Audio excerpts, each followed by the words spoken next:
ਪੰਜ ਪਿਆਰੇ। ਗੁਰੂ ਸਾਹਿਬਾਨ ਨੇ ਆਪਣੇ ਸਿੱਖਾਂ ਦੀ ਅਧਿਆਤਮਕ ਉੱਚਤਾ ਨੂੰ ਸਿਖਰਾਂ ਤੇ ਪਹੁੰਚਾਉਣ ਹਿਤ ਜੋ ਉਪਰਾਲਾ ਕੀਤਾ, ਉਸ ਮੰਤਵ ਵਿੱਚ ਸਤਿਗੁਰੂ ਜੀ ਪੂਰੀ ਤਰ੍ਹਾਂ ਸਫਲ ਹੋਏ। ਸਿੱਖਾਂ ਦੀ ਇਹ ਅਧਿਆਤਮਕ ਉੱਚਤਾ ਜੋ ਸਿਖਰਾਂ ਨੂੰ ਛੂਹੰਦੀ ਸੀ, ਗੁਰੂ ਜੀ ਨੂੰ ਅਤ ਪਿਆਰੀ ਸੀ। ਸਤਿਗੁਰੂ ਜੀ ਨੇ ਹਰ ਪੱਖੋਂ ਆਪਣੇ ਸਿੱਖਾਂ ਨੂੰ ਆਪਣੇ ਵਰਗਾ ਬਣਾਉਣ ਲਈ ਪੂਰਾ ਯਤਨ ਕੀਤਾ। ਗੁਰੂ ਨਾਨਕ ਦੇਵ ਪਾਤਸ਼ਾਹ ਜੀ ਨੇ ਮੁੱਢਲੀ ਬਾਣੀ ਜਪਜੀ ਸਾਹਿਬ ਦੀ 16ਵੀਂ ਪੌੜੀ ਰਾਹੀਂ ਪੰਜ ਪ੍ਰਵਾਨ ਪੰਜ ਪ੍ਰਧਾਨ ਦੀ ਅਧਿਆਤਮਕ ਉੱਚਤਾ ਦੇ ਪਦ ਦੀ ਪ੍ਰਾਪਤੀ ਵਾਲੇ ਗੁਰਮੁਖਾਂ ਨੂੰ ਸਲਾਹਿਆ।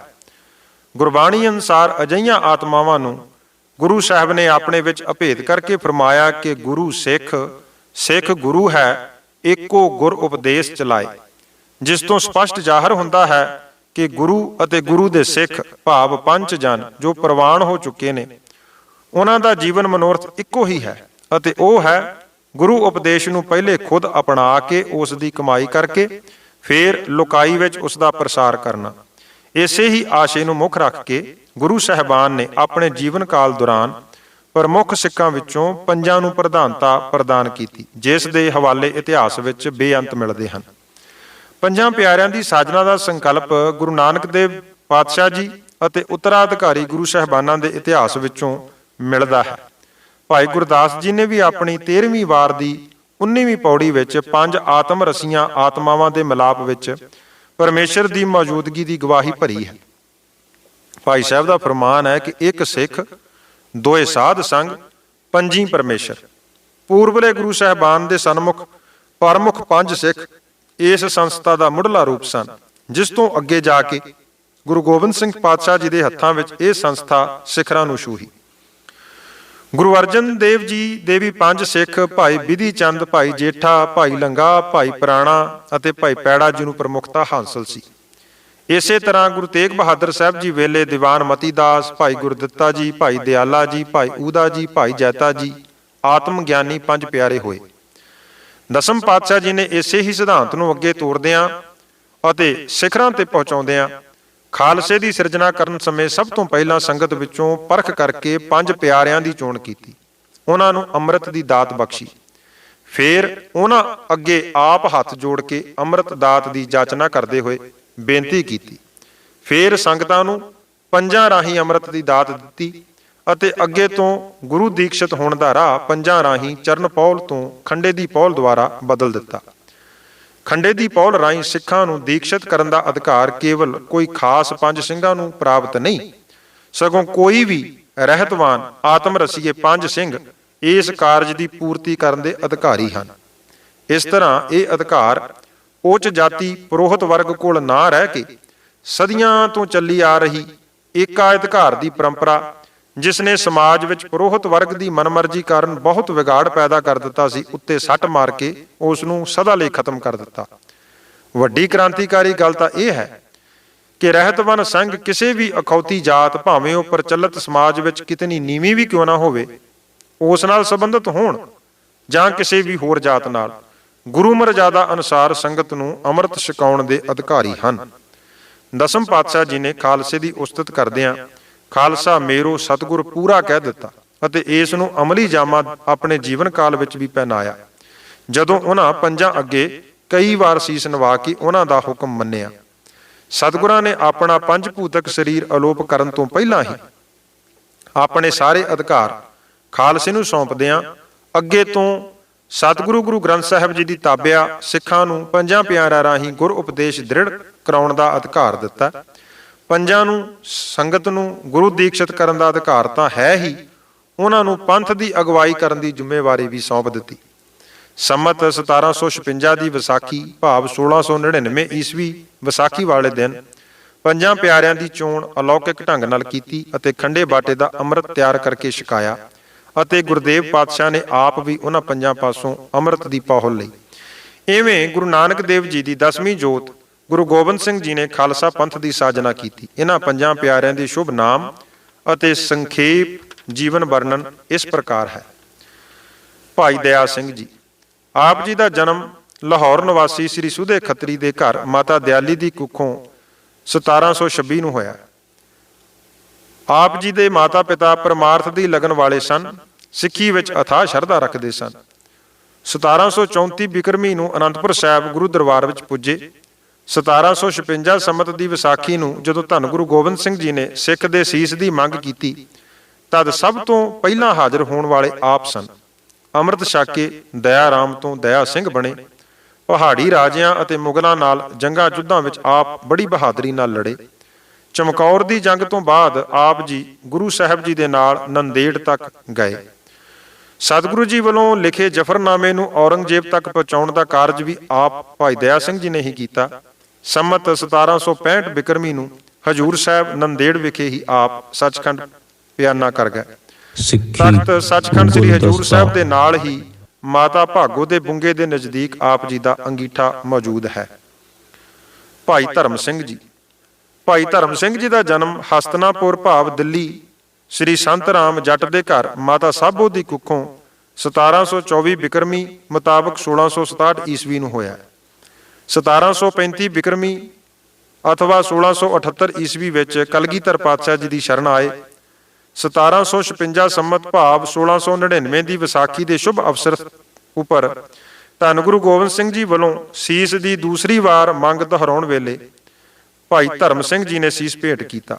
ਅੰਮ੍ਰਿਤ ਛਕ ਕੇ ਧਰਮਦਾਸ ਤੋਂ ਧਰਮ ਸਿੰਘ ਬਣ ਗਏ।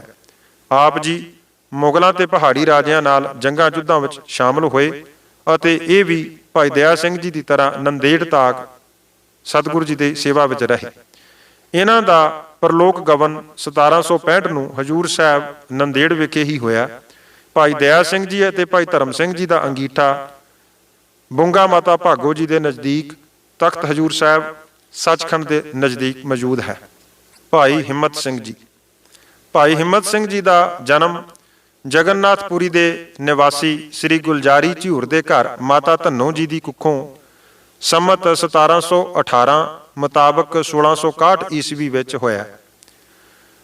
1699 ਈਸਵੀ ਦੀ ਵਿਸਾਖੀ ਸਮੇਂ ਜਦੋਂ ਦਸ਼ਮੇਸ਼ ਪਿਤਾ ਜੀ ਨੇ ਤੀਸਰੇ ਸਿਰ ਦੀ ਮੰਗ ਕੀਤੀ ਤਦ ਹਿੰਮਤ ਰਾਏ ਜੀ ਨੇ ਸੀਸ ਭੇਂਟ ਕੀਤਾ ਅਤੇ ਅੰਮ੍ਰਿਤ ਛਕ ਕੇ ਹਿੰਮਤ ਰਾਏ ਤੋਂ ਹਿੰਮਤ ਸਿੰਘ ਬਣੇ। ਪਹਿਲੀਆਂ ਜੰਗਾਂ ਵਿੱਚ ਆਪ ਜੀ ਨੇ ਜੌਹਰ ਵਿਖਾਏ ਅਤੇ ਆਪ ਜੀ ਸੰਮਤ 1761 ਮੁਤਾਬਕ 1704 ਈਸਵੀ ਨੂੰ ਚਮਕੌਰ ਸਾਹਿਬ ਦੀ ਜੰਗ ਸਮੇਂ ਬੜੀ ਬਹਾਦਰੀ ਨਾਲ ਜੂਝਦੇ ਹੋਏ ਵੈਰੀਆਂ ਦੇ ਆਹੂ ਲਾਉਂਦੇ ਹੋਏ ਸ਼ਹਾਦਤ ਦਾ ਜਾਮ ਪੀ ਗਏ। ਭਾਈ ਮੋਹਕਮ ਸਿੰਘ ਜੀ। ਭਾਈ ਮੋਹਕਮ ਸਿੰਘ ਜੀ ਦਾ ਜਨਮ ਦੁਆਰਕਾ ਨਿਵਾਸੀ ਸ੍ਰੀ ਤੀਰਥ ਚੰਦ ਸ਼ਿੰਬੇ ਦੇ ਘਰ ਮਾਤਾ ਦੇਵੀ ਬਾਈ ਜੀ ਦੀ ਕੁੱਖੋਂ ਸੰਮਤ 1720 ਮੁਤਾਬਕ 1663 ਈਸਵੀ ਨੂੰ ਹੋਇਆ। 1738 ਬਿਕਰਮੀ ਨੂੰ ਆਪ ਸਤਿਗੁਰੂ ਗੁਰੂ ਗੋਬਿੰਦ ਸਿੰਘ ਪਾਤਸ਼ਾਹ ਜੀ ਦੀ ਸ਼ਰਨੇ ਆਏ ਅਤੇ ਖਾਲਸਾ ਸਾਜਨਾ ਦਿਵਸ ਦੀ ਵਿਸਾਖੀ ਸਮੇਂ ਆਪ ਜੀ ਨੇ ਦਸ਼ਮੇਸ਼ ਪਿਤਾ ਜੀ ਵੱਲੋਂ ਚੌਥੇ ਸੀਸ ਦੀ ਮੰਗ ਸਮੇਂ ਸੀਸ ਭੇਂਟ ਕੀਤਾ ਅਤੇ ਅੰਮ੍ਰਿਤ ਛਕ ਕੇ ਮੋਹਕਮ ਚੰਦ ਤੋਂ ਮੋਹਕਮ ਸਿੰਘ ਬਣ ਗਏ। ਆਪ ਸਾਰੀਆਂ ਜੰਗਾਂ ਵਿੱਚ ਸ਼ਾਮਲ ਹੋਏ ਅਤੇ ਚਮਕੌਰ ਸਾਹਿਬ ਦੇ ਯੁੱਧ ਵਿੱਚ ਸੂਰਮ ਗਤੀ ਨਾਲ ਲੜਦੇ ਹੋਏ ਅਨੇਕਾਂ ਦੁਸ਼ਮਣਾਂ ਨੂੰ ਮੌਤ ਦੇ ਘਾਟ ਉਤਾਰ ਕੇ ਸ਼ਹਾਦਤ ਦਾ ਜਾਮ ਪੀ ਗਏ। ਭਾਈ ਸਾਹਿਬ ਸਿੰਘ ਜੀ। ਬਿਦਰ ਨਿਵਾਸੀ ਸ੍ਰੀ ਚਮਨੇ ਨਾਈ ਦੇ ਘਰ ਭਾਈ ਸਾਹਿਬ ਸਿੰਘ ਜੀ ਦਾ ਜਨਮ ਮਾਤਾ ਸੋਨਾ ਬਾਈ ਜੀ ਦੀ ਕੁੱਖੋਂ ਸੰਮਤ 1719 ਮੁਤਾਬਕ 1662 ਈਸਵੀ ਨੂੰ ਹੋਇਆ। ਖਾਲਸਾ ਸਾਜਨਾ ਦਿਵਸ ਦੀ ਵਿਸਾਖੀ ਵਾਲੇ ਦਿਨ ਆਪ ਨੇ ਦਸ਼ਮੇਸ਼ ਪਿਤਾ ਜੀ ਵੱਲੋਂ ਪੰਜਵੇਂ ਸੀਸ ਦੀ ਮੰਗ ਸਮੇਂ ਆਪਣਾ ਸੀਸ ਭੇਂਟ ਕੀਤਾ ਅਤੇ ਅੰਮ੍ਰਿਤ ਛਕ ਕੇ ਸਾਹਿਬ ਚੰਦ ਤੋਂ ਸਾਹਿਬ ਸਿੰਘ ਬਣੇ। ਆਪ ਜੀ ਸਾਰੀਆਂ ਜੰਗਾਂ ਵਿੱਚ ਸ਼ਾਮਲ ਹੋਏ। ਚਮਕੌਰ ਦੀ ਜੰਗ ਸਮੇਂ ਆਪ ਜੀ ਅਤੇ ਭਾਈ ਹਿੰਮਤ ਸਿੰਘ ਜੀ ਦੀ ਸੂਰਬੀਰਤਾ ਦਾ ਚਿਤਰਨ ਭਾਈ ਵੀਰ ਸਿੰਘ ਜੀ ਨੇ ਕਲਗੀਧਰ ਚਮਤਕਾਰ ਵਿੱਚ ਇਸ ਤਰ੍ਹਾਂ ਕੀਤਾ। ਭਾਈ ਸਾਹਿਬ ਲਿਖਦੇ ਨੇ ਕਿ ਇਧਰੋਂ ਦਰਵਾਜ਼ਾ ਫੇਰ ਖੁੱਲਾ ਤਾਂ ਭਾਈ ਸਾਹਿਬ ਜੀ ਅਤੇ ਭਾਈ ਸਾਹਿਬ ਸਿੰਘ ਜੀ ਅਤੇ ਭਾਈ ਹਿੰਮਤ ਸਿੰਘ ਬਾਜਾਂ ਵਾਂਗੂ ਝਪਟ ਕੇ ਪਏ ਅਤੇ ਵਧੇ ਦਸਤੇ ਵਿੱਚ ਧਸ ਗਏ। ਇਸ ਫੁਰਤੀ ਤੇ ਤੇਜ਼ੀ ਨਾਲ ਤਲਵਾਰ ਚਲਾਈ। ਦਸਤੇ ਦਾ ਦਸਤਾ ਹੀ ਕੋਈ ਜ਼ਖਮੀ ਤੇ ਕੋਈ ਮਾਰ ਕੇ ਪਛਾੜ ਦਿੱਤਾ, ਕੁਝ ਪਛਾਂ ਹਟ ਗਏ, ਕੋਈ ਭੱਜ ਗਏ। ਇੱਕ ਵਾਰ ਦਰਵਾਜ਼ੇ ਦੇ ਅੱਗੋਂ ਦਾ ਮੈਦਾਨ ਇਹਨਾਂ ਨੇ ਸਾਫ਼ ਕਰ ਦਿੱਤਾ। ਤੁਰਕ ਸੈਨਾ ਟਿੱਡੀ ਦਲ ਵਾਂਗੂ ਅਣਗਿਣਤ ਸੀ। ਹੋਰ ਹੱਲਾ ਆਇਆ। ਤੀਰ ਗੋਲੀ ਬੰਦੂਕ ਵਰਸਾਉਂਦਾ ਇਹ ਹੱਲਾ ਹੋਇਆ। ਸੂਰਮੇ ਦੋਵੇਂ ਜ਼ਖਮੀ ਹੋ ਗਏ, ਪਰ ਕਿਸੇ ਐਸੇ ਰੋਹ ਅਤੇ ਬਲ ਵਿੱਚ ਸਨ, ਡਰਦੇ ਹਟਦੇ ਮੁੜਦੇ ਹੀ ਨਹੀਂ, ਅਗਾਂਹ ਹੀ ਮਾਰਦੇ ਵੱਢਦੇ ਟੁੱਕਦੇ ਤੇ ਅਖੀਰ ਸ਼ਹੀਦ ਹੋ ਗਏ।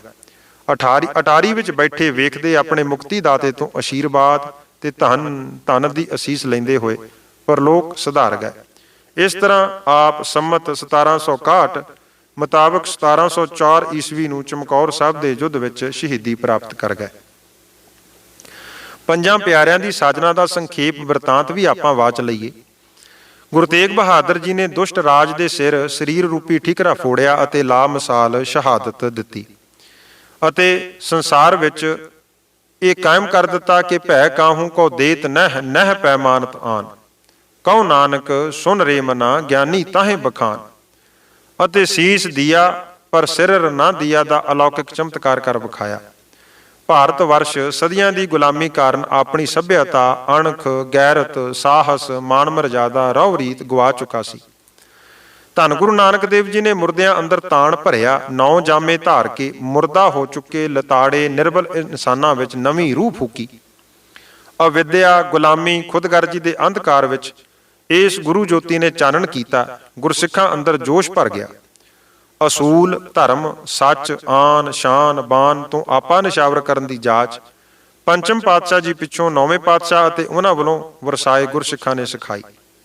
ਹੈਂਕੜਵਾਜ, ਜ਼ਾਲਮ, ਨਿਰਦਈ ਔਰੰਗਜ਼ੇਬ ਦੇ ਹੁੰਦਿਆਂ ਪ੍ਰੇਮੀ ਗੁਰਸਿੱਖਾਂ ਨੇ ਸਤਿਗੁਰੂ ਜੀ ਦੇ ਪਾਵਨ ਸਰੀਰ ਦਾ ਸੰਸਕਾਰ ਕਰ ਦੇਣਾ ਅਤੇ ਸੀਸ ਦਿੱਲੀਓਂ ਅਨੰਦਪੁਰ ਸਾਹਿਬ ਪਹੁੰਚਾ ਦੇਣਾ ਅਤੇ ਅਦਬ ਸਤਿਕਾਰ ਨਾਲ ਅਨੰਦਪੁਰ ਸਾਹਿਬ ਵਿਖੇ ਸੀਸਗੰਜ ਵਿਖੇ ਸੀਸ ਦਾ ਸੰਸਕਾਰ ਕੀਤੇ ਜਾਣਾ, ਇਹ ਦਲੇਰੀ, ਜਾਨ ਉੱਪਰ ਖੇਡਣ ਦਾ ਮਾਦਾ ਸਤਿਗੁਰੂ ਜੀ ਨੇ ਭਰ ਦਿੱਤਾ ਸੀ।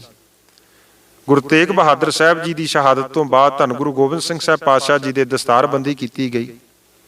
9ਵੇਂ ਪਾਤਸ਼ਾਹ ਜੀ ਦੀ ਸ਼ਹੀਦੀ ਤੋਂ 3-4 ਮਹੀਨਿਆਂ ਪਿੱਛੋਂ ਬਾਬਾ ਬੁੱਢਾ ਜੀ ਦੀ ਵੰਸ਼ ਵਿੱਚੋਂ ਭਾਈ ਰਾਮ ਕੋਇਰ, ਜਿਨ੍ਹਾਂ ਨੂੰ ਭਾਈ ਗੁਰਬਖਸ਼ ਸਿੰਘ ਕਰਕੇ ਵੀ ਯਾਦ ਕੀਤਾ ਜਾਂਦਾ ਹੈ, ਉਹਨਾਂ ਨੇ ਦਸ਼ਮੇਸ਼ ਪਿਤਾ ਨੂੰ ਗੁਰਤਾ ਗੱਦੀ ਦਾ ਤਿਲਕ ਲਾਇਆ।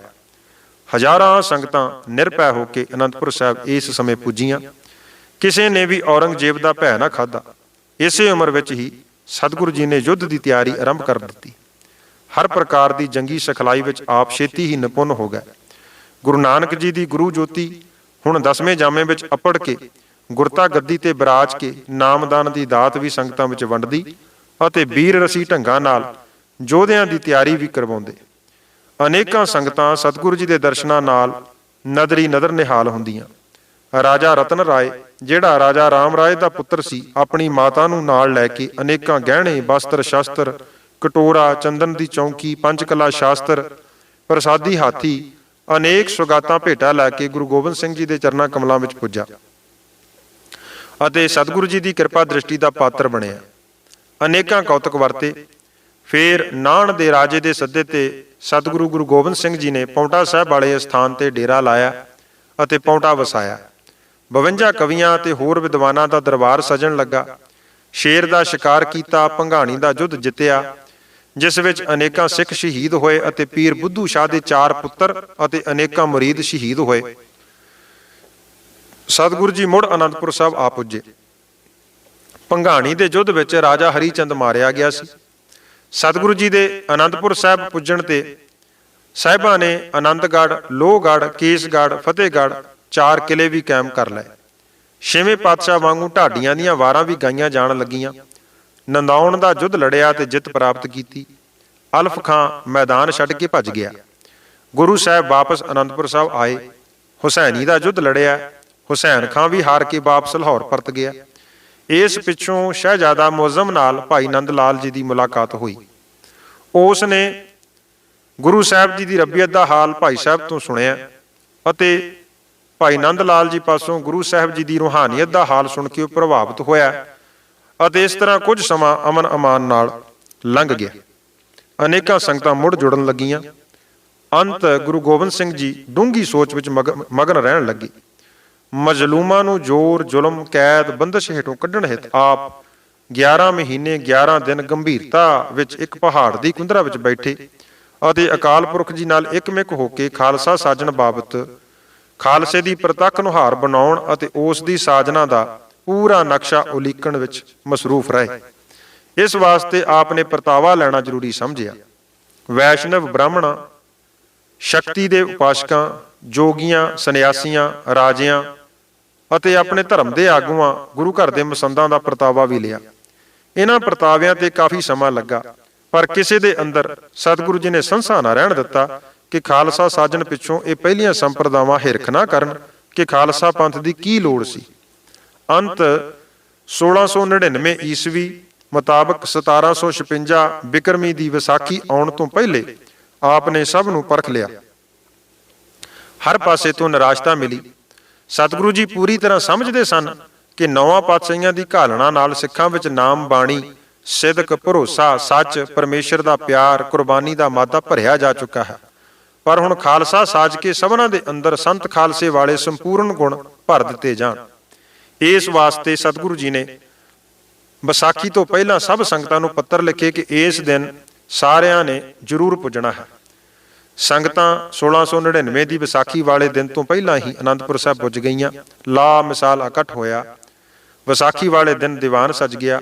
ਇੱਕ ਛੋਟਾ ਤੰਬੂ ਜੋ ਹੁਣ ਵਾਲੇ ਗੁਰਦੁਆਰਾ ਸ੍ਰੀ ਕੇਸਗੜ੍ਹ ਸਾਹਿਬ ਦੀ ਥਾਂ ਤੇ ਸੀ, ਲਾਇਆ ਗਿਆ। ਸਤਿਗੁਰੂ ਜੀ ਨੇ ਸਜੇ ਦੀਵਾਨ ਵਿੱਚ ਖੜੋ ਕੇ ਤਲਵਾਰ ਧੂ ਕੇ ਪੁਕਾਰਿਆ ਕਿ ਸਾਧ ਸੰਗਤ, ਅੱਜ ਮੈਨੂੰ ਸਿੱਖ ਦੇ ਸਿਰ ਦੀ ਲੋੜ ਹੈ। ਪਹਿਲੇ ਪਾਤਸ਼ਾਹ ਗੁਰੂ ਨਾਨਕ ਦੇਵ ਜੀ ਤੋਂ ਇਸ ਵਿਸਾਖੀ ਦੇ ਸਮਾਗਮ ਤੋਂ ਪਹਿਲਾਂ ਤੱਕ ਅਜਿਹੀ ਮੰਗ ਗੁਰੂ ਸਾਹਿਬਾਂ ਨੇ ਕਦੇ ਵੀ ਨਹੀਂ ਸੀ ਕੀਤੀ। ਸੰਗਤਾਂ ਅਜਿਹੀਆਂ ਵਿਚਾਰਾਂ ਕਰਨ ਲੱਗੀਆਂ। ਸੰਗਤਾਂ ਵਿੱਚ ਖਲਬਲੀ ਵੀ ਮਚੀ। ਮਸੰਦਾਂ ਅਤੇ ਗੁਰੂ ਘਰ ਦੇ ਵਿਰੋਧੀਆਂ ਵੱਲੋਂ ਅਫਵਾਹਾਂ ਫੈਲਾਈਆਂ ਗਈਆਂ। ਕੋਈ ਆਖੇ ਦੇਵੀ ਪੁੱਠੀ ਪੈ ਗਈ, ਕੋਈ ਆਖੇ ਇਹ ਗੱਲ ਗੁਰਸਿੱਖ ਦੀ ਰਹੁ ਰੀਤ ਦੇ ਉਲਟ ਹੈ। ਦੀਵਾਨ ਵਿੱਚ ਸਨਾਟਾ ਛਾ ਗਿਆ। ਦੁਬਿਧਾ ਨਾਲ ਸੰਗਤ ਸਤੰਭ ਵਾਂਗੂ ਅਡੋਲ ਬੈਠੀ ਸੀ। ਭਾਈ ਦਇਆ ਰਾਮ ਖੱਤਰੀ ਲਾਹੌਰ ਨਿਵਾਸੀ ਸੰਗਤ ਵਿੱਚੋਂ ਉੱਠਿਆ। ਸਤਿਗੁਰੂ ਜੀ ਦੇ ਸਨਮੁਖ ਪੁੱਜ ਕੇ ਆਖਣ ਲੱਗਾ, ਦਾਤਾਰ, ਦਾਸ ਦਾ ਨਿਮਾਣਾ ਸਰੀਰ ਆਪ ਦਾ ਹੈ, ਜਿਵੇਂ ਆਪ ਨੂੰ ਭਾਉਂਦਾ ਹੈ ਕਬੂਲ ਕਰ ਲਓ। ਸਤਿਗੁਰੂ ਜੀ ਨੇ ਦਇਆ ਰਾਮ ਨੂੰ ਬਾਹੋਂ ਫੜਿਆ, ਤੰਬੂ ਵਿੱਚ ਲੈ ਗਏ। ਤੰਬੂ ਅੰਦਰ ਪੁੱਜਦਿਆਂ ਤਲਵਾਰ ਚੱਲੀ ਅਤੇ ਲਹੂ ਨਹਾਤੀ ਤਲਵਾਰ ਲੈ ਕੇ ਗੁਰਦੇਵ ਗੁਰੂ ਗੋਬਿੰਦ ਸਿੰਘ ਸਾਹਿਬ ਪਾਤਸ਼ਾਹ ਮੁੜ ਦੀਵਾਨ ਵਿੱਚ ਹਾਜ਼ਰ ਹੋਏ ਅਤੇ ਪਹਿਲਾਂ ਨਾਲੋਂ ਵੀ ਤੇਜਸਵੀ ਜੋਸ਼ ਵਿੱਚ ਇੱਕ ਸਿੱਖ ਹੋਰ ਦੇ ਸਿਰ ਦੀ ਮੰਗ ਦੁਹਰਾਈ। ਲਹੂ ਭਿੱਜੀ ਤਲਵਾਰ ਵੇਖ ਸੰਸੇ ਰੂਪੀ ਬੱਦਲਾਂ ਦੀਆਂ ਘਟਾਵਾਂ ਸਭ ਸੰਗਤ ਦੇ ਮਨਾਂ ਤੇ ਛਾ ਗਈਆਂ। ਜਦ 3 ਵੇਰ ਸਤਿਗੁਰੂ ਨੇ ਮੰਗ ਦੁਹਰਾਈ, ਤਦ ਭਾਈ ਧਰਮਦਾਸ ਦਿੱਲੀ ਨਿਵਾਸੀ ਸੰਗਤਾਂ ਨੇ ਸਤਿਗੁਰੂ ਜੀ ਵੱਲ ਟੁਰੇ ਜਾਂਦੇ ਤੱਕਿਆ। ਇਸ ਨੂੰ ਵੀ ਸਤਿਗੁਰੂ ਜੀ ਬਾਹੋਂ ਫੜ ਕੇ ਤੰਬੂ ਅੰਦਰ ਲੈ ਗਏ ਅਤੇ ਫਿਰ ਦੁਬਾਰਾ ਤਲਵਾਰ ਦੇ ਚੱਲਣ ਦੀ ਆਵਾਜ਼ ਆਈ। ਲਹੂ ਨਾਲ ਲੱਥਪੱਥ ਹੋਈ ਭਗਉਤੀ ਲੈ ਕੇ ਬਾਹਰ ਆ ਖੜੇ ਹੋਏ ਗੁਰਦੇਵ ਅਤੇ ਤੀਸਰੇ ਸਿਰ ਦੀ ਮੰਗ ਕੀਤੀ। ਮਸੰਦ ਦੀਵਾਨ ਵਿੱਚੋਂ ਖਿਸਕਦੇ ਮਤਾ ਪਕਾ ਕੇ ਮਾਤਾ ਜੀ ਪਾਸ ਪੁੱਜੇ ਤੇ ਆਖਿਆ ਕਿ ਮਾਤਾ ਜੀ, ਦੇਵੀ ਪੁੱਠੀ ਪੈ ਗਈ। ਗੁਰੂ ਜੀ ਤਾਂ ਸਿੱਖਾਂ ਨੂੰ ਤੰਬੂ ਵਿੱਚ ਲਿਜਾ ਕੇ ਝਟਕਾਈ ਜਾ ਰਹੇ ਆ। ਸ਼ਹਿਰ ਵਿੱਚ ਰੌਲਾ ਪੈ ਗਿਆ ਕਿ ਗੁਰੂ ਕਿਆਂ ਨੂੰ ਕੁਝ ਹੋ ਗਿਆ। ਪਰ ਸਤਿਗੁਰੂ ਨੇ ਜਦ ਫਿਰ 3 ਵੇਰਾਂ ਪੁਕਾਰਿਆ, ਕੁਝ ਛਣਾ ਪਿੱਛੋਂ ਜਗਨਨਾਥ ਦਾ ਨਿਵਾਸੀ ਝਿਊਰ ਜਾਤ ਦਾ ਹਿੰਮਤ ਰਾਏ ਉੱਠਿਆ। ਉਸ ਨੂੰ ਵੀ ਸਤਿਗੁਰੂ ਜੀ ਤੰਬੂ ਅੰਦਰ ਲੈ ਗਏ। ਇਸ ਤਰ੍ਹਾਂ ਚੌਥੀ ਵਾਰ ਭਾਈ ਮੋਹਕਮ ਚੰਦ ਜੀ ਦਵਾਰਕਾ ਵਾਸੀ ਸ਼ੀਂਬਾ ਤੇ 5ਵੀਂ ਵਾਰ ਭਾਈ ਸਾਹਿਬ ਚੰਦ ਬਿਦਰ ਨਿਵਾਸੀ ਨਾਈ ਪੇਸ਼ ਹੋਏ। ਸਤਿਗੁਰੂ ਜੀ ਉਹਨਾਂ ਨੂੰ ਵੀ ਪਹਿਲਾਂ ਦੀ ਤਰ੍ਹਾਂ ਤੰਬੂ ਵਿੱਚ ਲੈ ਗਏ ਤੇ ਬਾਹਰ ਸੰਗਤ ਨੇ ਤਲਵਾਰ ਦੇ ਚੱਲਣ ਦੀ ਆਵਾਜ਼ ਸੁਣੀ। ਇਸ ਅਲੌਕਿਕ ਖੇਡ ਨੂੰ ਜੋ ਤੰਬੂ ਅੰਦਰ ਵਰਤੀ, ਸਤਿਗੁਰ ਮੇਰਾ ਸਰਬ ਪ੍ਰਤਪਾਲੈ, ਸਤਿਗੁਰ ਮੇਰਾ ਮਾਰ ਜੀਵਾਲੈ ਦੇ ਮਹਾਵਾਕ ਅਨੁਸਾਰ 5 ਸਿੱਖ ਗੁਰਦੇਵ ਜੀ ਨੇ ਸੁਰਜੀਤ ਕੀਤੇ। ਸਤਿਗੁਰੂ ਜੀ ਨੇ ਉਹਨਾਂ ਨੂੰ ਗਲਵੱਕੜੀ ਵਿੱਚ ਲਿਆ। ਅਨੇਕਾਂ ਵਰ ਬਖਸ਼ਦੇ ਹੋਏ ਉਹਨਾਂ 5 ਨੂੰ ਨਾਲ ਲੈ ਕੇ ਸਵੱਛ ਵਸਤਰ ਪਵਾ ਕੇ ਸਾਧ ਸੰਗਤ ਦੇ ਸਨਮੁਖ ਆ ਹਾਜ਼ਰ ਹੋਏ। ਜਦੋਂ ਸੰਗਤ ਨੇ ਉਹਨਾਂ ਨੂੰ ਤੱਕਿਆ ਤਦ ਸੱਚ ਪ੍ਰਤੀਤ ਕੀਤਾ ਕਿ ਸਤਿਗੁਰੂ ਜੀ ਨੇ ਦੈਵੀ ਸ਼ਕਤੀ ਨਾਲ ਇਹਨਾਂ ਨੂੰ ਮੁੜ ਜਿਉਂਦੇ ਕਰ ਵਿਖਾਇਆ ਹੈ। ਸਤਿਗੁਰੂ ਜੀ ਦੀ ਮਹਿਮਾ ਸਤਿਗੁਰੂ ਜੀ ਹੀ ਜਾਣਦੇ ਹਨ। ਸਾਧ ਸੰਗਤ ਨੂੰ ਸੰਪੂਰਨ ਭਰੋਸਾ ਹੋ ਗਿਆ ਕਿ ਗੁਰੂ ਨਾਨਕ ਦੇਵ ਜੀ ਵਾਂਗੂ ਸਤਿਗੁਰੂ ਜੀ ਨੇ ਸਿੱਖੀ ਦੀ ਪਰਖ ਕੀਤੀ ਹੈ। ਸ਼ੁਕਰ ਹੈ ਇਹ 5 ਸਿੱਖ ਇਸ ਪਰਖ ਵਿੱਚ ਪੂਰੇ ਉਤਰੇ। ਸਤਿਗੁਰੂ ਜੀ ਨੇ ਸੰਗਤ ਨੂੰ ਬਚਨ ਕੀਤਾ ਕਿ ਇਹਨਾਂ 5 ਦੇ ਇਕੱਠ ਨੂੰ ਮੇਰੇ ਤੁੱਲ ਸਮਝੋ। ਇਹਨਾਂ ਵਿੱਚ ਅਤੇ ਮੇਰੇ ਵਿੱਚ ਕੋਈ ਭੇਦ ਨਹੀਂ। ਸਭਨਾਂ ਅੰਦਰ ਇਸ ਗੱਲ ਦਾ ਪਛਤਾਵਾ ਰਹਿ ਗਿਆ ਕਿ ਅਸੀਂ ਕਿਉਂ ਨਾ ਉੱਠੇ। ਪਰ ਸਤਿਗੁਰੂ ਜੀ ਨੇ ਸੰਗਤ ਵਿੱਚ ਬੈਠੇ ਗੁਰਸਿੱਖਾਂ ਨੂੰ ਵੀ ਦਿਲਾਸਾ ਦਿੱਤਾ ਤੇ ਆਖਿਆ ਕਿ ਤੁਸੀਂ ਵੀ ਸਨਮੁਖ ਰਹੇ ਹੋ, ਦੌੜੇ ਨਹੀਂ। ਗੁਰੂ ਘਰ ਦੇ ਕੌਤਕ ਨੂੰ ਵੇਖ ਕੇ ਭੈਭੀਤ ਹੋ ਕੇ ਮਨਮੁਖਾਂ ਵਾਂਗੂ ਤਿਆਗ ਨਹੀਂ ਗਏ। ਆਪ ਤੇ ਵੀ ਗੁਰੂ ਨਾਨਕ ਮਿਹਰ ਕਰਨਗੇ। ਸਿੱਖੀ ਧਨ ਹੈ ਜਿਸ ਵਿੱਚੋਂ 5 ਨਿਤਰੇ ਇਹ ਪੰਥ ਜਿਉਂਦਾ ਹੈ, ਜਿਸ ਦੀ ਜਾਨ ਇਹ 5 ਪਿਆਰੇ ਹਨ। ਸਤਿਗੁਰੂ ਜੀ ਨੇ ਇੱਕ ਸੁੰਦਰ ਸਿੰਘਾਸਣ ਲਵਾਇਆ। 4 ਚੁਫੇਰੇ ਸੰਗਤ ਜੁੜ ਬੈਠੀ। 5 ਨੂੰ ਇੱਕੋ ਜਿਹੇ ਬਸਤਰ ਪਹਿਨਾਏ। ਕੇਸਾਂ ਵਿੱਚ ਕੰਘਾ ਸਜਾਇਆ। ਦੂਰੇ ਦਸਤਾਰੇ ਸਜਾਏ। ਤੇੜ ਕਸ਼ਹਿਰਾ, ਗਲ ਗਾਤਰੇ, ਕਿਰਪਾਨ ਧਰਵਾਈ। ਸੱਜੇ ਹੱਥ ਲੋਹੇ ਦਾ ਕੜਾ ਪਹਿਨਾਇਆ। 5 ਬਾਹਰਲੇ ਚਿੰਨ੍ਹ ਅਕਾਲ ਪੁਰਖ ਜੀ ਦੇ ਹੁਕਮ ਅਨੁਸਾਰ 5 ਨੂੰ ਧਾਰਨ ਕਰਵਾਏ। ਇਹ ਜੀਵਨ ਮੁਕਤ ਪਿਆਰਿਆਂ ਨੂੰ ਆਪਣੇ ਸਾਹਮਣੇ ਖੜੇ ਕਰ ਲਿਆ। ਆਪ ਇੱਕ ਲੋਹੇ ਦਾ ਬਾਟਾ ਮੰਗਵਾ ਕੇ ਵਿੱਚ ਸਵੱਛ ਜਲ ਪਾਇਆ ਅਤੇ ਦੁਧਾਰਾ ਖੰਡਾ ਹੱਥ ਫੜ ਕੇ ਬਾਟੇ ਵਿੱਚ ਫੇਰਨਾ ਆਰੰਭ ਕੀਤਾ। ਮੁੱਖੋਂ ਜਪਜੀ, ਜਾਪ, ਸਵਈਏ, ਬੇਨਤੀ ਚੌਪਈ, ਆਨੰਦ ਸਾਹਿਬ, ਪੰਜਾਂ ਬਾਣੀਆਂ ਦਾ ਪਾਠ ਅਤੀ ਮਧੁਰ ਧੁਨੀ ਵਿੱਚ ਕੀਤਾ। ਅਜੇ ਪਾਠ ਹੋ ਹੀ ਰਿਹਾ ਸੀ ਕਿ ਮਾਤਾ ਜੀਤੋ ਜੀ ਆਪਣੀ ਝੋਲੀ ਵਿੱਚ ਦੁੱਧ ਵਰਗੇ ਚਿੱਟੇ ਪਤਾਸੇ ਲੈ ਕੇ ਹਾਜ਼ਰ ਹੋਏ। ਸਤਿਗੁਰੂ ਜੀ ਦੀ ਆਗਿਆ ਨਾਲ ਮਾਤਾ ਜੀਤੋ ਜੀ ਨੇ ਪਤਾਸੇ ਬਾਟੇ ਵਿੱਚ ਪਾ ਦਿੱਤੇ। ਪਾਠ ਸੰਪੂਰਨ ਹੋਣ ਉਪਰੰਤ ਅਰਦਾਸਾ ਸੋਧਿਆ ਅਤੇ ਪੰਜਾਂ ਨੂੰ ਅੰਮ੍ਰਿਤ ਛਕਾਇਆ। ਜਿਨ੍ਹਾਂ ਨੇ ਸੀਸ ਭੇਟ ਕੀਤੇ ਸਨ ਉਹਨਾਂ ਦਾ ਨਾਮ ਰੱਖਿਆ ਭਾਈ ਦਇਆ ਸਿੰਘ, ਭਾਈ ਧਰਮ ਸਿੰਘ, ਭਾਈ ਹਿੰਮਤ ਸਿੰਘ, ਭਾਈ ਮੋਹਕਮ ਸਿੰਘ, ਭਾਈ ਸਾਹਿਬ ਸਿੰਘ। ਮੂਲ ਮੰਤਰ ਅਤੇ ਵਾਹਿਗੁਰੂ ਮੰਤਰ ਨਾਮ ਦੀ ਦਾਤ ਇਹਨਾਂ ਪੰਜਾਂ ਨੂੰ ਬਖਸ਼ੀ ਤੇ ਦ੍ਰਿੜ ਕਰਵਾਈ। ਬਾਕੀ 5 ਰਹਿਤਾਂ, 4 ਬਜਰਕ ਰਹਿਤਾਂ ਅਤੇ ਹੋਰ ਦੀਖਿਆ ਦੀ ਦਾਤ ਸਤਿਗੁਰੂ ਜੀ ਨੇ ਬਖਸ਼ੀ। ਇਵੇਂ ਅਕਾਲ ਪੁਰਖ ਜੀ ਦੇ ਭਾਣੇ ਅੰਦਰ ਪੰਥ ਖਾਲਸਾ ਦੀ ਸਾਜਨਾ ਹੋਈ ਅਤੇ ਵੀਰ ਰਸ ਅਤੇ ਸ਼ਾਂਤ ਰਸ ਇਕੱਠੇ ਕਰਕੇ ਸੰਤ ਖਾਲਸੇ ਦੀ ਸਿਰਜਣਾ ਕੀਤੀ। ਅੰਮ੍ਰਿਤ ਛਕਾਉਂਦਿਆਂ ਪਹਿਲੀ ਵਾਰ ਹੀ ਇਹ ਨਵਾਂ ਬੋਲਾ ਗੁਰੂ ਗੋਬਿੰਦ ਸਿੰਘ ਜੀ ਦੇ ਪਾਵਨ ਮੁਖਾਰਬਿੰਦ ਤੋਂ ਉਚਾਰਨ ਹੋਇਆ ਕਿ ਵਾਹਿਗੁਰੂ ਜੀ ਕਾ ਖਾਲਸਾ, ਵਾਹਿਗੁਰੂ ਜੀ ਕੀ ਫਤਿਹ। ਇਉਂ ਅਕਾਲ ਪੁਰਖ ਜੀ ਦੀ ਖਾਲਸਾ ਫੌਜ ਦੀ ਦਸ਼ਮੇਸ਼ ਪਿਤਾ ਜੀ ਨੇ ਸਿਰਜਣਾ ਕੀਤੀ। ਪੰਜਾਂ ਨੂੰ ਅੰਮ੍ਰਿਤ ਛਕਾਉਣ ਤੋਂ ਬਾਅਦ ਸਤਿਗੁਰੂ ਜੀ ਨੇ ਆਪ ਪੰਜਾਂ ਅੱਗੇ ਅੰਮ੍ਰਿਤ ਦੀ ਦਾਤ ਪ੍ਰਾਪਤੀ ਲਈ ਬੇਨਤੀ ਕੀਤੀ ਅਤੇ ਅੰਮ੍ਰਿਤ ਛਕ ਕੇ ਗੋਬਿੰਦ ਰਾਏ ਤੋਂ ਗੋਬਿੰਦ ਸਿੰਘ ਜੀ ਅਖਵਾਏ। ਅੰਮ੍ਰਿਤ ਸੰਚਾਰ ਦੀ ਰਹਿਤ ਮਰਜ਼ਾਦਾ। 5 ਰਹਿਤਵਾਨ ਸਿੰਘ ਸਤਿਗੁਰੂ ਸ੍ਰੀ ਗੁਰੂ ਗ੍ਰੰਥ ਸਾਹਿਬ ਜੀ ਦੀ ਹਜ਼ੂਰੀ ਵਿੱਚ ਜਪਜੀ ਸਾਹਿਬ, ਜਾਪ ਸਾਹਿਬ, ਸੁਦਾ ਸਵਈਏ, ਕਵਿਓਬਾਚ, ਬੇਨਤੀ ਚੌਪਈ ਅਤੇ ਆਨੰਦ ਸਾਹਿਬ ਜੀ ਦੀ ਬਾਣੀ ਦਾ ਪਾਠ ਕਰਨ ਉਪਰੰਤ ਅਰਦਾਸ ਕਰਕੇ ਅੰਮ੍ਰਿਤ ਦਾ ਬਾਟਾ ਤਿਆਰ ਕਰਦੇ ਹਨ। ਫਿਰ ਹਰ ਇੱਕ ਅੰਮ੍ਰਿਤਧਾਰੀ ਅਭਲਾਖੀ ਸਿੰਘ ਬੀਬੀ ਨੂੰ ਪਹਿਲਾਂ 5 ਚੂਲੇ ਛਕਾਏ ਜਾਂਦੇ ਨੇ, 5 ਵਾਰ ਫਤਿਹ ਬੁਲਾਈ ਜਾਂਦੀ ਹੈ। ਫਿਰ 5 ਵਾਰੀ ਨੇਤਰਾਂ ਵਿੱਚ ਅੰਮ੍ਰਿਤ ਦੇ ਛੱਟੇ ਮਾਰ ਕੇ 5 ਵਾਰ ਫਤਿਹ ਬੁਲਾਈ ਜਾਂਦੀ ਹੈ। ਫਿਰ 5 ਚੂਲੇ ਕੇਸਾਂ ਵਿੱਚ ਪਾ ਕੇ 5 ਵੇਰਾਂ ਫਤਿਹ ਬੁਲਾਈ ਜਾਂਦੀ ਹੈ। ਉਸ ਤੋਂ ਉਪਰੰਤ ਮੂਲ ਮੰਤਰ ਅਤੇ ਗੁਰਮੰਤਰ ਦ੍ਰਿੜ ਕਰਵਾਇਆ ਜਾਂਦਾ ਹੈ। ਸਵੇਰ ਦਾ ਨਿਤਨੇਮ 5 ਬਾਣੀਆਂ, ਜਪਜੀ ਸਾਹਿਬ, ਜਾਪ ਸਾਹਿਬ, ਸੁਦਾ ਸਵਈਏ, ਬੇਨਤੀ ਚੌਪਈ, ਆਨੰਦ ਸਾਹਿਬ। ਸ਼ਾਮ ਨੂੰ ਰਹਿਰਾਸ ਸਾਹਿਬ, ਰਾਤ ਨੂੰ ਸੌਣ ਲੱਗਿਆਂ ਕੀਰਤਨ ਸੋਹਲੇ ਜੀ ਦਾ ਪਾਠ ਨਿਤਨੇਮ ਦੇ ਨਾਲ ਕਰਨ ਦੀ ਹਦਾਇਤ ਕੀਤੀ ਜਾਂਦੀ ਹੈ। ਜਿਨ੍ਹਾਂ 4 ਬਜਰਕ ਰਹਿਤਾਂ ਤੋਂ ਬਚਣ ਲਈ ਤਾਕੀਦ ਕੀਤੀ ਜਾਂਦੀ ਹੈ ਉਹ ਹਨ ਰੋਮਾਂ ਦੀ ਬੇਅਦਬੀ, ਸਿਰ ਦੀ ਚੋਟੀ ਤੋਂ ਲੈ ਕੇ ਪੈਰ ਦੇ ਅੰਗੂਠੇ ਤੱਕ ਸਰੀਰ ਦੇ ਕਿਸੇ ਵੀ ਰੋਮ ਨੂੰ ਕੱਟਣਾ ਗੁਰਸਿੱਖੀ ਵਿੱਚ ਵਿਵਰਜਿਤ ਹੈ। ਪੁਰਸ਼ ਲਈ ਪਰਾਈ ਇਸਤਰੀ ਅਤੇ ਇਸਤਰੀ ਲਈ ਪਰਾਏ ਪੁਰਸ਼ ਦਾ ਸੰਗ ਕਰਨਾ ਮਨ੍ਹਾ ਹੈ। ਕੁੱਠਾ ਨਹੀਂ ਖਾਣਾ। ਜਿਸ ਮਾਸ ਉੱਪਰ ਕਲਮਾ ਪੜਿਆ ਹੋਵੇ ਉਸ ਨੂੰ ਜੰਗ ਯੁੱਧ ਵੇਲੇ ਜਾਂ ਅਮਨ ਵੇਲੇ ਨਹੀਂ ਵਰਤਣਾ। ਇਸ ਤੋਂ ਇਲਾਵਾ ਮਾਸ ਦੀ ਵਰਤੋਂ ਹਰਗਿਜ਼ ਨਹੀਂ ਕਰਨੀ, ਕਿਉਂਕਿ ਸਵਾਦ ਦੀ ਖਾਤਰ ਮਾਸ ਖਾਣਾ ਗੁਰੂ ਘਰ ਵਿੱਚ ਬਿਲਕੁਲ ਮਨ੍ਹਾ ਹੈ। ਕੇਵਲ ਜੰਗ ਯੁੱਧ ਸਮੇਂ ਜਦੋਂ ਲੰਗਰ ਪਾਣੀ ਛਕਣ ਨੂੰ ਨਾ ਮਿਲੇ, ਸਾਰੇ ਹੀਲੇ ਵਸੀਲੇ ਮੁੱਕ ਜਾਣ, ਤਦ ਸ਼ਿਕਾਰ ਖੇਡ ਕੇ ਆਪਣੇ ਸਰੀਰ ਨੂੰ ਜੂਝਣ ਲਈ ਜੀਵਤ ਰੱਖਣ ਖਾਤਰ ਆਗਿਆ ਹੈ। ਐਸ਼ ਪ੍ਰਸਤੀ ਲਈ ਮਾਸ ਖਾਣ ਦੀ ਬਿਲਕੁਲ ਆਗਿਆ ਨਹੀਂ। ਤਮਾਕੂ ਦੀ ਵਰਤੋਂ ਨਹੀਂ ਕਰਨੀ। ਤਮਾਕੂ ਅਤੇ ਹੋਰ ਨਸ਼ੇ, ਭੰਗ, ਸ਼ਰਾਬ, ਅਫੀਮ, ਚਰਸ, ਗਾਂਜਾ ਆਦਿ ਸਭ ਨਸ਼ਿਆਂ ਦੀ ਗੁਰਮਤਿ ਵਿੱਚ ਸਖਤ ਮਨਾਹੀ ਹੈ। ਰਹਿਤਾਂ ਹਨ ਕਛਹਿਰਾ, ਕੜਾ, ਕੰਘਾ, ਕੇਸ, ਕਿਰਪਾਨ, 5 ਕਕਾਰਾਂ ਨੂੰ ਸਰੀਰ ਨਾਲੋਂ ਤਿਆਗਣਾ ਨਹੀਂ। ਨਿਸ਼ਾਨ ਇਹ ਸਿੱਖੀ ਈ 5 ਹਰਫ ਕਾਫ, ਹਰਗਿਜ਼ ਨਾ ਬਾਸ਼ਦ ਈ 5 ਮੁਆਫ, ਕੜਾ ਕਾਰ 2 ਕੱਛ ਕੰਘਾ ਬਿਦਾਂ, ਬਿਲਾ ਕੇਸ ਹੇਚ ਅਸਤ ਜੁਮਲਾ ਨਿਸ਼ਾਨ। ਸਵੇਰ ਸ਼ਾਮ 2 ਵੇਲੇ ਕੇਸਾਂ ਨੂੰ ਕੰਘਾ ਕਰਨਾ। ਜਿਹੜੇ ਰੋਮ ਕੰਘੇ ਵਿੱਚੋਂ ਨਿਕਲਣ ਉਸ ਨੂੰ ਸੰਭਾਲ ਕੇ ਰੱਖਣਾ। ਪੈਰਾਂ ਹੇਠ ਨਹੀਂ ਸੁੱਟਣਾ। ਮੀਣੇ, ਮਸੰਦ, ਧੀਰ ਮਲੀਏ, ਰਾਮ ਰਾਈਏ, ਨਰਕ ਧਾਰੀਏ, ਕੁੜੀ ਮਾਰ, ਨੜੀ ਮਾਰ ਨਾਲ ਰੋਟੀ ਬੇਟੀ ਦੀ ਸਾਂਝ ਨਹੀਂ ਕਰਨੀ। 10 ਨੌਹਾਂ ਦੀ ਸੱਚੀ ਸੁੱਚੀ ਕਿਰਤ ਕਰਨੀ ਅਤੇ ਦਸਵੰਧ ਕੱਢਣਾ। ਸਿੰਘ ਨੇ ਸਿੰਘ ਦੇ ਖਿਲਾਫ ਮੁਕੱਦਮਾ ਨਹੀਂ ਕਰਨਾ, ਨਾ ਹੱਥ ਚੁੱਕਣਾ, ਸਗੋਂ ਸਗਾ ਵੀਰ ਸਮਝ ਕੇ ਝਗੜੇ ਸਾਧ ਸੰਗਤ ਵਿੱਚ ਨਿਪਟਾਉਣੇ।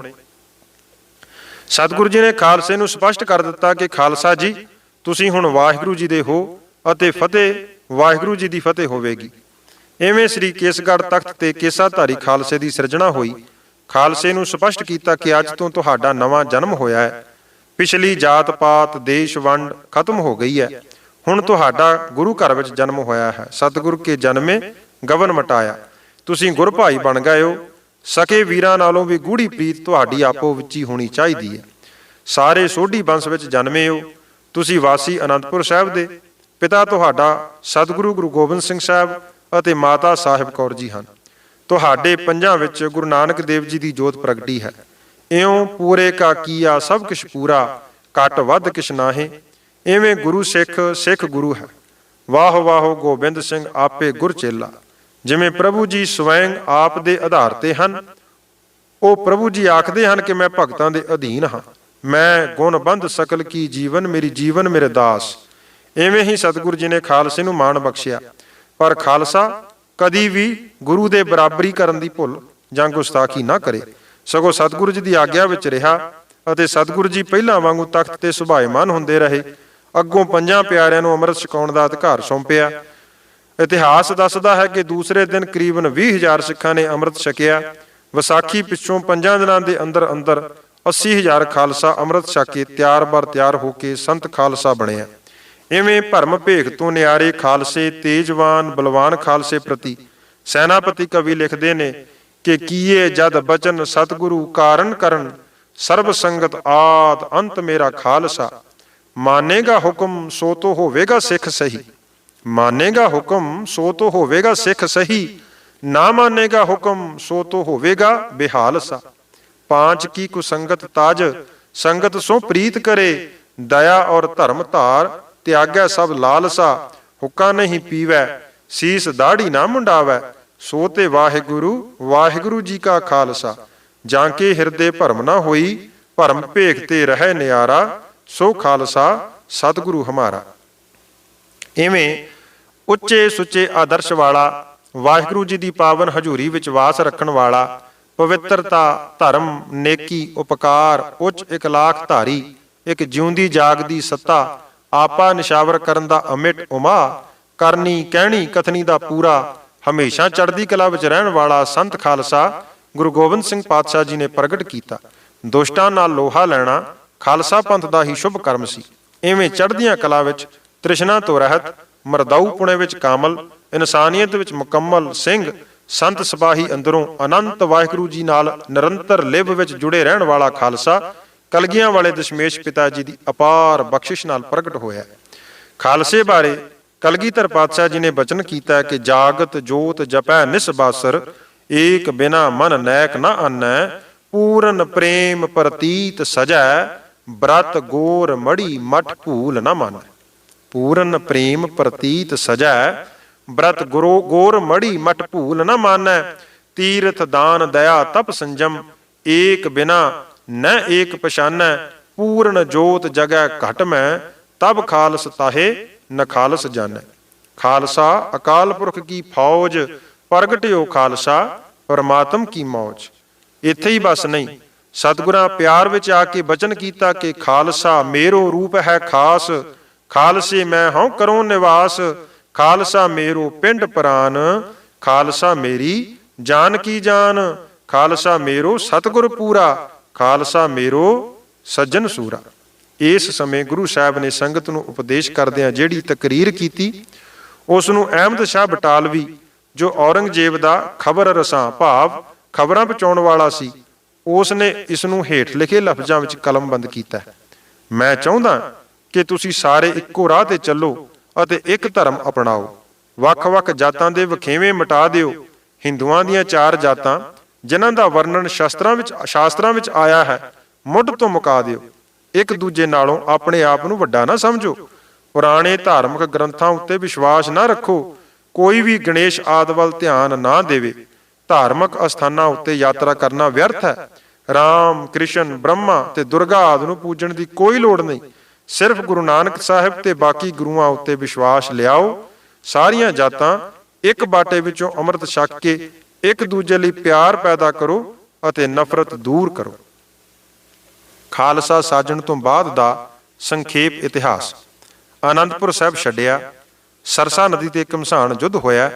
ਛੋਟੇ ਸਾਹਿਬਜ਼ਾਦੇ ਅਤੇ ਮਾਤਾ ਗੁਜਰੀ ਜੀ ਵਿਛੜ ਗਏ। ਚਮਕੌਰ ਸਾਹਿਬ ਦਾ ਯੁੱਧ ਹੋਇਆ, ਜਿਸ ਵਿੱਚ ਵੱਡੇ ਸਾਹਿਬਜ਼ਾਦੇ ਅਤੇ 5 ਪਿਆਰਿਆਂ ਵਿੱਚੋਂ ਭਾਈ ਹਿੰਮਤ ਸਿੰਘ, ਭਾਈ ਮੋਹਕਮ ਸਿੰਘ, ਭਾਈ ਸਾਹਿਬ ਸਿੰਘ ਸ਼ਹੀਦੀ ਪਾ ਗਏ ਅਤੇ ਹੋਰ ਸਿੰਘ ਵੀ ਜੂਝਦੇ ਹੋਏ ਸ਼ਹਾਦਤ ਦਾ ਜਾਮ ਪੀ ਗਏ। ਇੱਥੇ ਹੀ ਚਮਕੌਰ ਦੀ ਗੜ੍ਹੀ ਵਿੱਚ ਸਿੰਘਾਂ ਨੇ ਸਤਿਗੁਰੂ ਜੀ ਨੂੰ ਗੜ੍ਹੀ ਛੱਡਣ ਦੀ ਬੇਨਤੀ ਕੀਤੀ, ਜਿਸ ਨੂੰ ਗੁਰੂ ਸਾਹਿਬ ਨੇ ਅਪਰਵਾਨ ਕੀਤਾ ਕਿ ਮੈਂ ਇਸ ਹਾਲਤ ਵਿੱਚ ਗੜ੍ਹੀ ਨਹੀਂ ਛੱਡ ਸਕਦਾ ਅਤੇ ਸਿੰਘਾਂ ਦੇ ਨਾਲ ਹੀ ਸ਼ਹੀਦੀ ਪ੍ਰਾਪਤ ਕਰਾਂਗਾ। ਪਰੰਤੂ ਜਦ ਪੰਜਾਂ ਨੇ ਹੁਕਮ ਰੂਪ ਵਿੱਚ ਗੁਰੂ ਸਾਹਿਬ ਨੂੰ ਗੜੀ ਛੱਡਣ ਲਈ ਕਿਹਾ ਤਾਂ ਸਤਿਗੁਰੂ ਜੀ ਨੇ ਸੀਸ ਝੁਕਾਇਆ। ਇੱਥੇ ਹੀ ਗੁਰੂ ਸਾਹਿਬ ਜੀ ਨੇ ਬਾਬਾ ਸੰਗਤ ਸਿੰਘ ਜੀ ਨੂੰ ਆਪਣੀ ਜਗ੍ਹਾ ਜ਼ਿਗਾ, ਕਲਗੀ ਆਦਿ ਅਤੇ ਵਸਤਰ ਪਹਿਨਾਏ ਅਤੇ ਇਸ ਤੋਂ ਬਾਅਦ ਇੱਥੋਂ ਸਤਿਗੁਰੂ ਜੀ ਤਾੜੀ ਮਾਰ ਕੇ 10 ਲੱਖ ਦੇ ਘੇਰੇ ਵਿੱਚੋਂ ਨਿਕਲੇ। ਮਾਛੀਵਾੜੇ ਦੇ ਜੰਗਲਾਂ ਵਿੱਚ ਪੁੱਜੇ। ਯਾਰੜੇ ਦੇ ਸੱਥਰ ਤੇ ਲੇਟ ਮਿੱਤਰ ਪਿਆਰੇ ਨੂੰ ਮਰੀਦਾਂ ਦਾ ਹਾਲ ਸੁਣਾਇਆ। ਮਾਛੀਵਾੜੇ ਦੇ ਜੰਗਲਾਂ ਵਿੱਚੋਂ ਉੱਚ ਦੇ ਪੀਰ ਬਣ ਕੇ ਨਿਕਲੇ। ਲੰਮੇ ਜਟਪੁਰੇ ਦੇ ਜੰਗਲਾਂ ਵਿੱਚ ਸੱਦ ਮਾਹੀ ਦੀ ਲਾਉਂਦੇ ਹੋਏ ਦੀਨਾ ਕਾਂਗੜ ਦੇ ਪ੍ਰਸਿੱਧ ਸੂਰਮੇ ਯੋਧ ਰਾਏ ਦੇ ਪੋਤਰੇ ਲਖਮੀਰ ਸ਼ਮੀਰ ਦੇ ਤਖਤ ਮੱਲ ਪਾਸ ਠਹਿਰੇ। ਇੱਥੋਂ ਹੀ ਸਤਿਗੁਰੂ ਜੀ ਨੇ ਜਫਰਨਾਮਾ ਭਾਵ ਜਿੱਤ ਦੀ ਚਿੱਠੀ ਲਿਖ ਕੇ ਭਾਈ ਦਇਆ ਸਿੰਘ ਜੀ ਦੇ ਰਾਹੀਂ ਔਰੰਗਜ਼ੇਬ ਪਾਸ ਭੇਜੀ। ਉਸ ਸਮੇਂ ਔਰੰਗਜ਼ੇਬ ਮਰਹੱਟਿਆਂ ਨਾਲ ਔਰੰਗਾਬਾਦ ਸ਼ਹਿਰ ਪਾਸ ਯੁੱਧ ਵਿੱਚ ਰੁੱਝਿਆ ਹੋਇਆ ਸੀ। ਜਦੋਂ ਔਰੰਗਜ਼ੇਬ ਨੇ ਜ਼ਫਰਨਾਮਾ ਪੜ੍ਹਿਆ ਤਦ ਉਸ ਦੀ ਜ਼ਮੀਰ ਉਸ ਨੂੰ ਲਾਹਣਤਾਂ ਪਾਉਣ ਲੱਗੀ। ਕੀਤੇ ਪਾਪ ਅੱਖਾਂ ਅੱਗੇ ਫਿਲਮ ਦੀ ਰੀਲ ਵਾਂਗੂ ਘੁੰਮਣ ਲੱਗੇ। ਇੱਧਰ ਸਤਿਗੁਰੂ ਜੀ ਮੁਕਤਸਰ ਦੇ ਯੁੱਧ ਪਿੱਛੋਂ ਦਮਦਮਾ ਸਾਹਿਬ ਪੁੱਜੇ। ਦਮਦਮਾ ਸਾਹਿਬ ਦੇ ਲਾਗੇ ਰਾਏਕੋਟ ਵਿੱਚ ਰਾਏ ਕੱਲੇ ਪਾਸ ਠਹਿਰੇ ਹੋਏ ਸਨ।